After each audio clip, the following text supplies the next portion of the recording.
ಕಾಂಗ್ರೆಸ್ನಲ್ಲಿ ಸಿಎಂ ಕುರ್ಚಿ ಕದನ ಈ ವಿಚಾರವಾಗಿ ಸಿಟಿ ರವಿ ಪ್ರತಿಕ್ರಿಯೆಯನ್ನ ನೀಡಿದ್ದಾರೆ. ಏನು ಹೇಳಿದ್ದಾರೆ ಬಿಜೆಪಿ ಪರಿಷತ್ ಸದಸ್ಯ ಸಿಟಿ ರವಿ ಅವರು?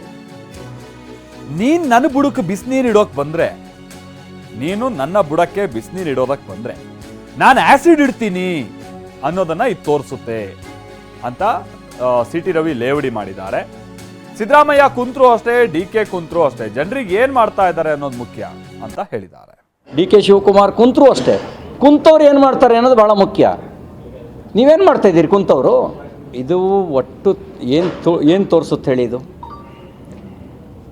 ನೀನು ನನ್ನ ಬುಡಕ್ಕೆ ಬಿಸಿನೀರು ಇಡಕ್ಕೆ ಬಂದರೆ ನಾನು ನಿನ್ನ ಬುಡಕ್ಕೆ ಆಸಿಡ್ ಹಾಕ್ತೀನಿ ಅನ್ನೋದನ್ನು ತೋರಿಸುತ್ತೆ, ಬಿಟ್ಟರೆ ಇನ್ನೇನೂ ಇಲ್ಲ. ಇವರು ರಾಜಕೀಯ ಆಟದಲ್ಲಿ ನರಳ್ತಾ ಇರೋದು ಕರ್ನಾಟಕದ ಅಭಿವೃದ್ಧಿ, ಕರ್ನಾಟಕದ ಜನ ನರಳ್ತಾ ಇರೋದು. ಇವರ ರಾಜಕೀಯ ತೆವಲಿಗೆ ಬಲಿಯಾಗ್ತಿರೋದು ಕರ್ನಾಟಕದ ಅಭಿವೃದ್ಧಿ ಬಲಿಯಾಗ್ತಾ ಇರೋದು.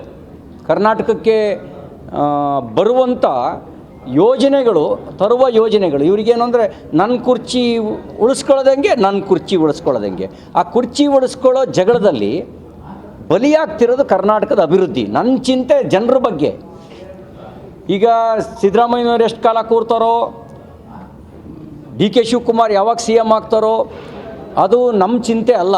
ನಮ್ಮ ಚಿಂತೆ ವೇದಿಕೆ ಮೇಲೆ ಇಂಥದ್ದೊಂದು ಹೇಳಿಕೆಯನ್ನ ಕೊಟ್ಟಂತ ಚಂದ್ರಶೇಖರ ಸ್ವಾಮೀಜಿ ಅವರನ್ನ ಇನ್ಫ್ಯಾಕ್ಟ್ TV9 ನಮ್ಮ ಪ್ರತಿನಿಧಿ ಮಾತನಾಡಿಸಿದ್ರು ಕೂಡ. ಈ ಸಂದರ್ಭದಲ್ಲಿ ಅವ್ರು ಕೊಟ್ಟಂತ ಹೇಳಿಕೆಯನ್ನ ಸಮರ್ಥಿಸಿಕೊಂಡ್ರು. ಓಡಾಡಿ ಅಧಿಕಾರಕ್ಕೆ ತಂದಂಥದ್ದು ಡಿ ಕೆ ಶಿವಕುಮಾರ್, ಸಿದ್ದರಾಮಯ್ಯನವರು ಸುಮ್ಮನೆ ಇದ್ದು ಅಧಿಕಾರಕ್ಕೆ ಏರಿದ್ದಾರೆ. ದುಡ್ಡು ಖರ್ಚು ಮಾಡಿರೋದು, ಓಡಾಡಿರುವಂಥದ್ದು ಡಿ ಕೆ ಶಿವಕುಮಾರ್. ಹೀಗಾಗಿ ಸಿದ್ದರಾಮಯ್ಯನವರು ಅಧಿಕಾರ ಬಿಟ್ಕೊಡ್ಲಿ ಅಂತ ಹೇಳಿದ್ರು. ಏನ್ ಹೇಳಿದ್ರೆ ಬನ್ನಿ ಕೇಳೋಣ. ಈಗ 135 ಸೀಟ್ ಗೆಲ್ಸಿರೋದು ಯಾರು? ಡಿ ಕೆ ಶಿವಕುಮಾರ್ ಅವರು ದುಡ್ಡು ಖರ್ಚು ಮಾಡಿ ಓಡಾಡಿ ಗೆಲ್ಸಿರೋದು. ಇವ್ರು ಸುಮ್ಮನೆ ಇದ್ದು ಅಧಿಕಾರಕ್ಕೆ ಬಂದಿರೋ, ಅದ್ರ ಬಗ್ಗೆ ಹೇಳೋದಿಲ್ಲ. ಆದರೆ ಡಿ ಕೆ ಶಿವಕುಮಾರ್ ಅವ್ರಿಗೆ ಕೊಡಬೇಕಾದದ್ದು ಧರ್ಮ. ಅಂದರೆ ಈಗ ಎಷ್ಟು ದಿನಗಳಲ್ಲಿ ಆಗಬೇಕು ಅಂತ ಏನಾರು ತಾವೇನಾರು ಮಾತಾಡ್ತೀರ? ಈಗ ಇಷ್ಟೊತ್ತಿಗೆ ಆಗಬೇಕಾಗಿತ್ತು, ಅವ್ರು ಇನ್ನೂ ಬಿಟ್ಕೊಟ್ಟಿಲ್ಲ, ತಳ್ಕೊಂಡು ಹೋಗ್ತಾ ಇದ್ದಾರೆ. ಯಾರಾದರೂ ಅವ್ರಿಗೆ ಮನವರಿಕೆ ಮಾಡಿ ಅದು ಮಾಡಿಕೊಡ್ಬೇಕು.